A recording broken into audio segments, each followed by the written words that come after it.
When Eliza Shaw laid her fingers on the telegraph key, a pistol rested under her left breast, and the man holding it was smiling as if they were settling an invoice. Dawn had not fully lifted over Juniper Crossing yet. The bakery across the street had just opened its back vent, and warm yeast rode the cool air. Somebody was leading mules toward the freight yard. Somewhere a screen door slapped once. If Eliza sent the message on the paper before her, all of that ordinary sound would be gone by noon beneath rifle fire. "Send it clean," Harlan Creed said. He stood near the office window in a black coat too fine for that hour, his watch chain bright against his vest. He was one of those men who never rushed because other people did the rushing around them. If greed could learn table manners, it would have worn Harlan Creed's face. Annie Mercer sat on the floor beside the stove, wrists tied. Eliza's dish towel knotted across her mouth. She was 17, red-haired, too brave for her years, and trying so hard not to cry that her eyes had gone glassy. The pistol belonged to Creed's foreman, but the threat belonged entirely to Creed. The message read, "T.O. Sheriff Amos Vale, Mercy Flat. Juniper men shot Deputy Hollis at Black Reed Bridge before dawn. They ride for your pump house at sundown. Bring every armed man or lose the river." Signed with Sheriff Tom Darnell's name. A lie. Hollis had been alive when the night office closed. Darnell would never have written a sentence that neat. But Juniper and Mercy Flat had spent 12 dry years sharing one river and resenting each other for it. Mercy Flat had the lower pumps. Juniper had the higher ditch gates. In a wet year they argued. In a mean one like this, they counted one another's buckets. One false telegram at the right hour could do what Drought had been trying to do for months. Eliza looked at Annie. Then she tapped the key. The clicks were small. That offended her somehow.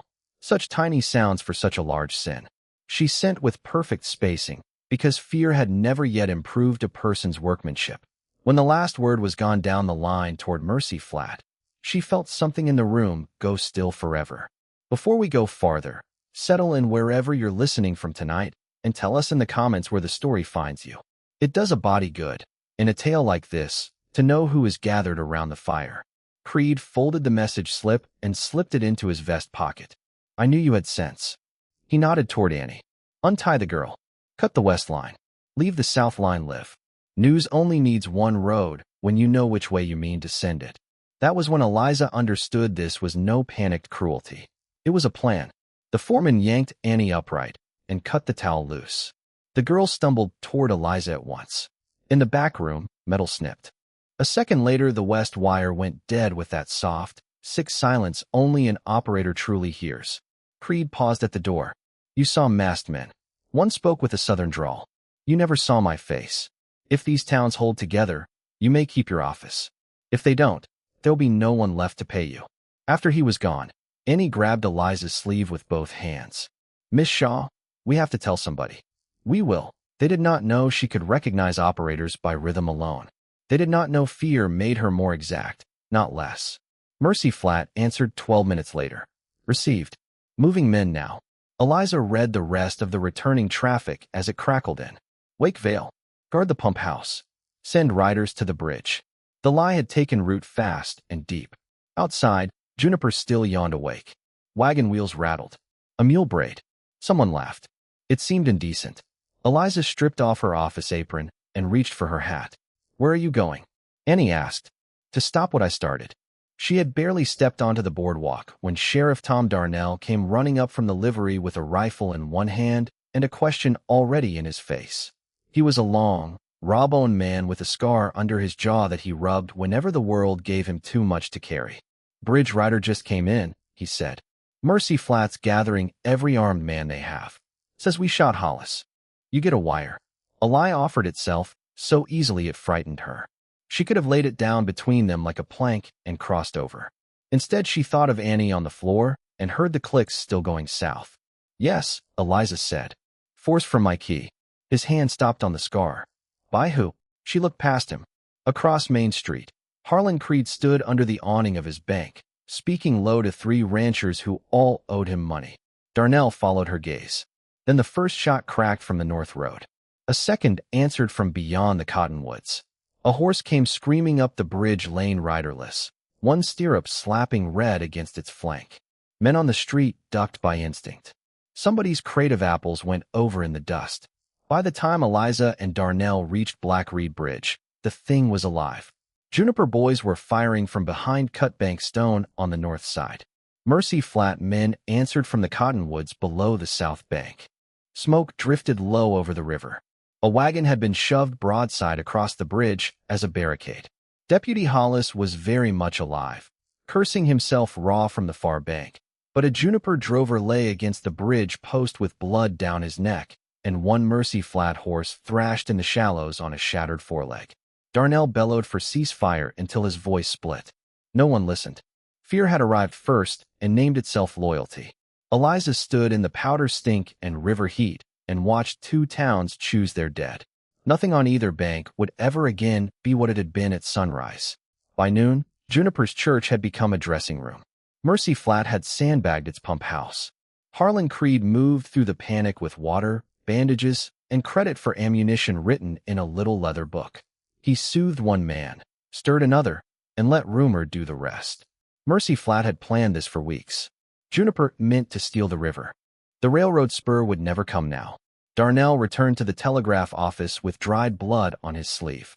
Annie was upstairs tearing strips from old sheets. Hollis says they got the warning at dawn and rode to stop us burning their pumps, Darnell said. Amos Vale's got 2 boys hit and one old man with his jaw half gone.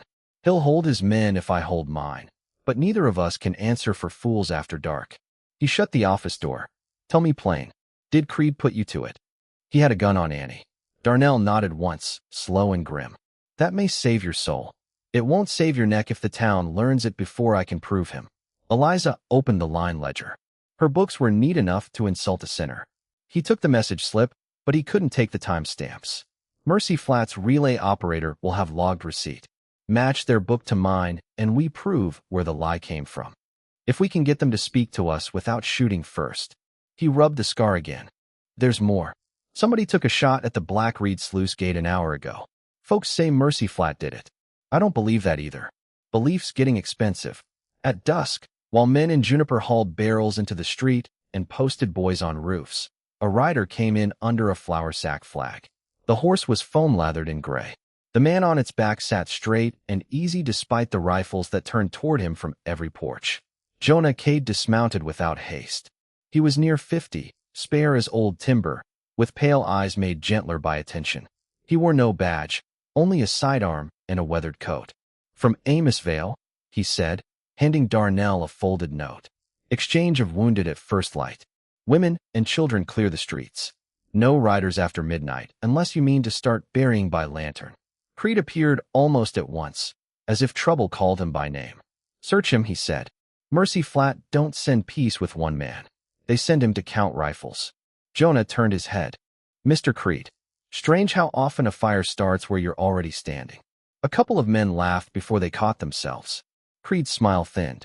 They searched Jonah, found a knife, 2 cartridges, and a tin of salve, and let him wait in the telegraph office while Darnell read the note outside. Jonah's gaze moved once across the room and settled, not on Eliza's face, but on the cut wire at the rear pole, the open ledger, and the soot on her cuff. He noticed useful things. Eliza trusted that in a person. You keep an orderly book, he said. I was taught by a man who hated untidy evidence. My wife said that about cupboards. Past tense. Gently said. Eliza shut the ledger. The wire you got this morning was false. Creed forced it from my key. Jonah looked at her without blinking. My sister's boy took a ball through the shoulder because Amos believed it. I know what it cost. Do you? Enough to stay sick the rest of my life if I don't mend it. Help me prove him. Before he could answer, Darnell came back in and the moment shut like a box. But when Jonah turned to follow the guard to the livery, he glanced once over his shoulder, not with trust, not yet, but with hard consideration. It was more than she deserved, and more than she had hoped for. By full dark a shot broke the mercantile window on Main Street. Near midnight, the abandoned grain shed by the south ditch went up in flames, and men shouted that Mercy Flat raiders had done it. The lie made everything simpler, which is why people love lies in frightened times. Eliza found Jonah before dawn in the livery, sitting on an overturned bucket beside his saddled horse. He looked like a man accustomed to waiting for bad news and not much surprised when it arrived. Creed set the fire, she said. Likely, Likely won't bury the dead after tonight. He stood. There's an old relay shack above Coyote Pass. Mercy Flat kept duplicate traffic there during flood season. Creed used that line for freight notices. If he's been moving messages ahead of this, there may be copies. And if we go, your town may hang you. Mine may shoot me. But if we don't, by tomorrow men will be burning barns because a rich man told them water has a side. He took the bridle and added, almost to himself, a body can carry blame a long time. Truth asks to be carried sooner. That was the first thing he said that lodged in her chest and stayed there. If you'd been standing where Eliza stood then, with the safe road open behind you and the hard road climbing toward gunfire, what would you have chosen? Would you have kept quiet and lived easy if living easy meant letting other people be buried in your place? They slipped out through the alley behind the office while Annie watched from the upstairs window. Coyote Pass ran north through shale and scrub oak, narrow enough that hoofbeats seemed too loud. Jonah rode ahead, reading the ground the way some men read scripture. Twice he dismounted. The second time he came up with ash on his fingertips. 3 riders before us, he said. Creed sent company. Can we beat them? Depends whether Providence prefers bankers or widows. It has never preferred me. That earned the smallest shift at the corner of his mouth. The relay shack crouched under a leaning pine with one window broken and half its roof peeled back by winter wind. Inside were old message tins, rotten canvas, and more dust than room. Eliza went to the shelves at once. Freight tallies, weather notices, deck calls, then a packet tied with blue string. Creed land water. She opened it. 6 relay copies. By notes in both towns quietly. Delay rail survey. If sluice damaged, do not repair before auction. The 4th was worse. If Hollis suspects, remove him before he talks. Jonah read over her shoulder. The stillness that came over him then was worse than anger. Hollis is your deputy? Eliza asked. He nodded. And my wife's younger brother. The first shot blew through the window frame before either of them could say another word. Pine splintered. Jonah dragged Eliza down. Another shot punched the wall above the message tins. Back door, he said. There isn't one. Then we leave the front late. He kicked over the table and shoved it against the window for cover. Eliza crawled for the stormline kit. Wire spool, pliers, portable key, 1 battery cell. Her hands steadied as soon as they found work. What are you doing? Jonah snapped. Winning a different way. A live branch line still ran through the north wall. She stripped insulation with her teeth, clipped in the key, and hammered out the fastest district call she had ever sent. Creed men at Coyote Relay stopped private copies, found stops and sheriffs, both towns now. A bullet shattered the battery jar. Did it go? Jonah asked. Enough of it. The attackers rushed. Boots outside. 1 at the window. 1 at the side. Jonah fired once. Someone screamed. The room filled with powder smoke and the sharp stink of acid from the broken cell. Seconds got very small after that. A man came through the window with a shotgun. Eliza cracked the brass key across his knuckles hard enough to drop it. Jonah drove him back with his shoulder. A second gunman grabbed Jonah from behind, and the 2 of them slammed into the floor. Eliza reached for the shotgun, but Creed's foreman burst through the door and struck her across the cheek with the barrel. For an instant the whole room went white. When sight returned, the foreman was standing over her bleeding from the mouth and smiling the way cruel men do when they finally feel useful. Mr. Creed said the widow might have more grit than sense. Outside came answering rifle fire from farther down the pass. Not 1 gun. Several. Shouts carried both sheriffs' names. The foreman's eyes flicked toward the door. Jonah moved that same instant, driving low into his knees. The shotgun went off into the roof. Eliza came up with the broken battery leads and jammed the exposed ends against the side of the man's neck. He convulsed, swore, and staggered straight into Jonah's fist. Sheriff Darnell came through first. Sheriff Amos Vale of Mercy Flat came in right behind him, both armed, dusty, and furious at being forced to share a doorway. Their men found 1 gunman dead outside, another gut shot under the sill, and the foreman wired like a hog on the floorboards. Eliza held out the packet. Read the 4th one first. Vale did. The color drained out of him. Hollis, he said. Darnell read the rest. This'll hang Creed. If we live long enough to bring him in, Jonah said. Because from below the ridge came a rolling crack that no one in that room mistook for weather. Rifles. Many of them. Creed had not waited for certainty. He had sent both towns marching anyway. They rode for Black Reed and found the valley split wide open. Juniper held the north rise above the bridge. Mercy Flat crowded the south bank behind wagons and irrigation barrels. Smoke drifted over the river. Women were dragging wounded men by belts and coat collars. Somebody had set the bridge planks smoldering so no side could cross clean and no side could retreat with pride. This was the edge past which men stop being neighbors and become stories other people tell with lowered voices. Then Jonah pitched sideways in his saddle. Eliza thought for one beat the horse had stumbled.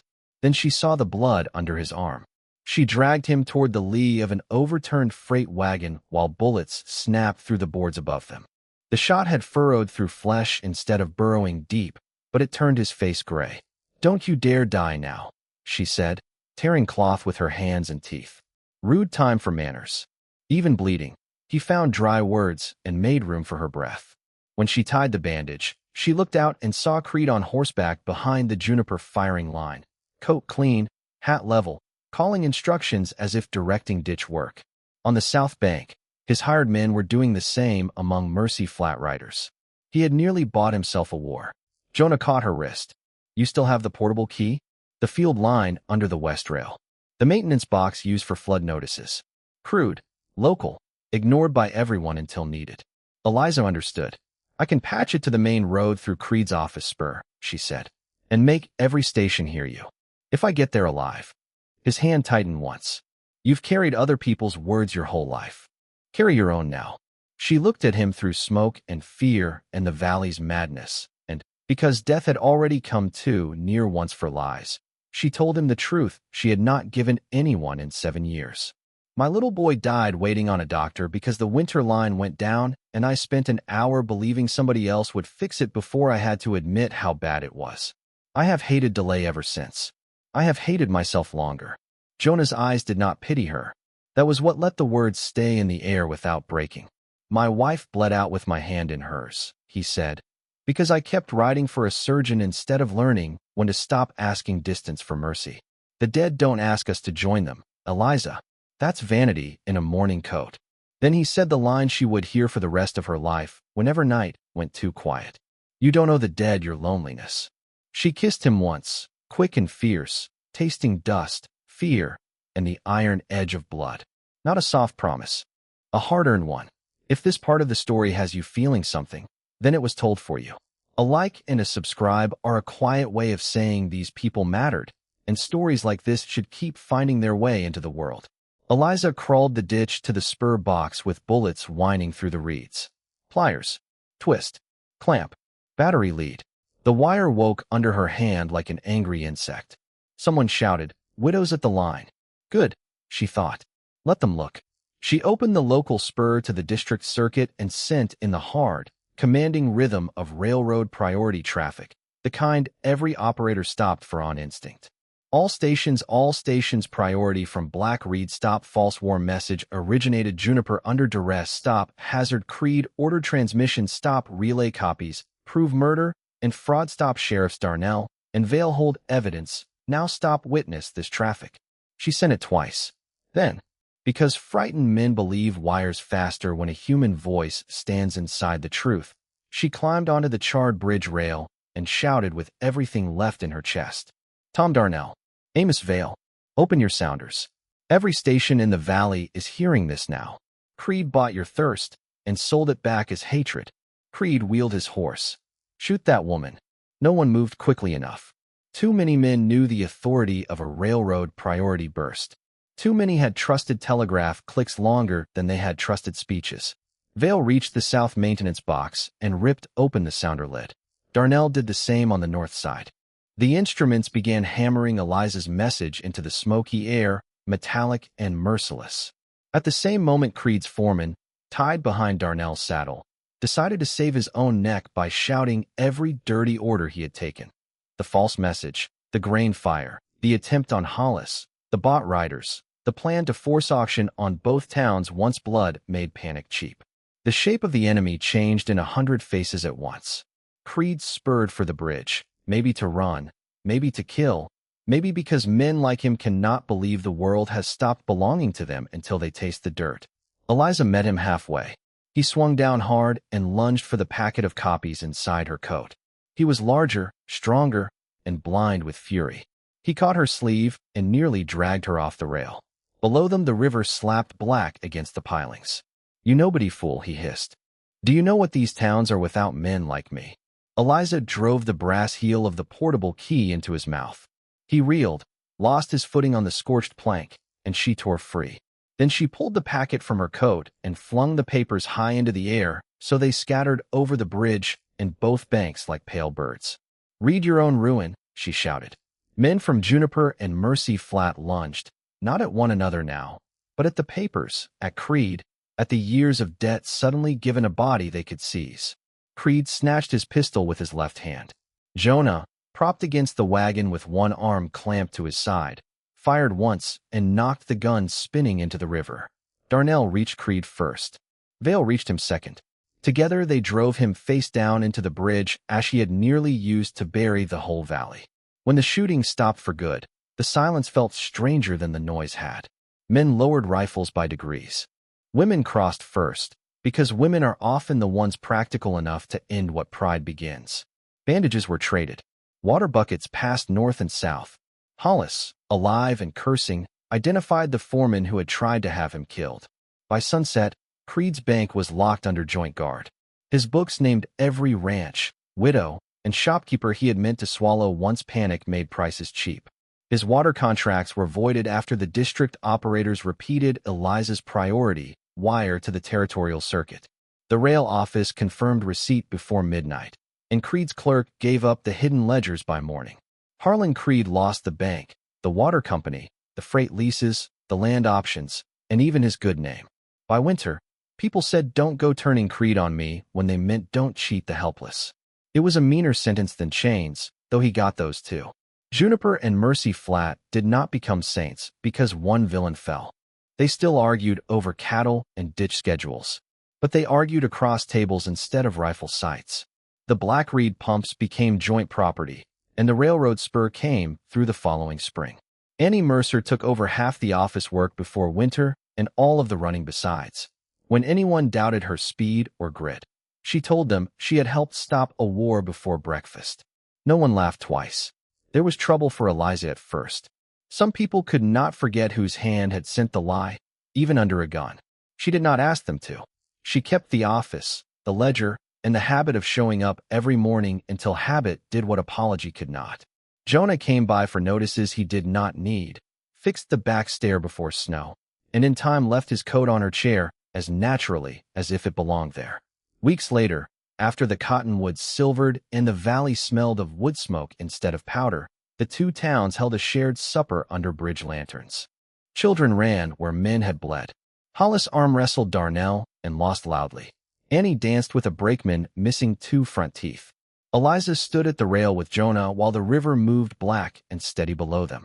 "I used to think a wire only carried news," she said. "What do you think now?" She watched the joined tables, the women from both towns passing the same bread basket back and forth, the lantern light shining on faces that had almost become enemies forever. "I think it carries the hand of the person sending it. Mean or mercy, fear or truth. Most things do." Jonah laid his good arm lightly around her shoulders, leaving her room to refuse and knowing by then she would not. "Then send me something plain, Eliza Shaw." She smiled. "Stay." He did. 2 summers later, the old hatred between Juniper Crossing and Mercy Flat had worn down into story. Annie ran the office on market days. Jonah's lumber shed had doubled in size. And on cool evenings, when freight whistles rolled along the valley and supper windows glowed on both banks, people would sometimes see Eliza and Jonah walking the bridge together, shoulder to shoulder, proof that what nearly breaks a place can, if faced cleanly enough, teach it how to hold. On the best nights, after the final message was sent and the river had gone dark under the stars, Eliza would rest her hand beside the quiet key and look out to where the bridge lanterns floated above Black Reed like a row of small forgiven suns. Next time, we'll tell the story of a deaf seamstress sent west as a burden to kin who did not want her, and the scarred rancher who learned her hand spoke more truth than most people's mouths ever could.